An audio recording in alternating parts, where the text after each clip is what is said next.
C'est quand la dernière fois que t'as fait un truc pour la première fois? C'est la question qu'un pote m'a posée hier.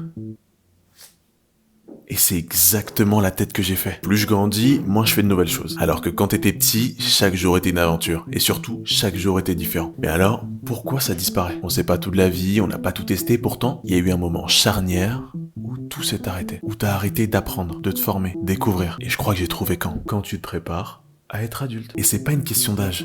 C'est ça qui est excellent. Je connais des adultes de 15 ans, d'autres de 25. Il y en a qui ont 50 ans, qui ne le sont même pas encore devenus. Comme si être adulte voulait dire ne faire plus qu'une seule chose, jusqu'à la fin de ta vie. Non, c'est chiant. Alors que pourtant, il existe deux types de personnes. Ceux qui sont nés avec une passion et qui ont envie de le faire jusqu'à la fin de leur jour. Et c'est ok. Et les autres, ceux qui ont dû choisir une voie, un choix, une seule chose, et qui vont devoir le faire jusqu'à la fin de leur vie, alors qu'ils aiment pas ça. Et c'est pas ok. Parce que je connais plein de gens qui adoraient apprendre de nouvelles choses, tester de nouvelles pratiques et surtout changer de domaine. Mais ils osent pas. Je suis persuadé que tout le monde n'est pas fait pour faire un seul truc jusqu'à la fin de sa vie. Mais à l'inverse, d'être polymathe, vouloir le maximum dans plusieurs domaines à la fois. En fait, tu te dévoues à ta curiosité.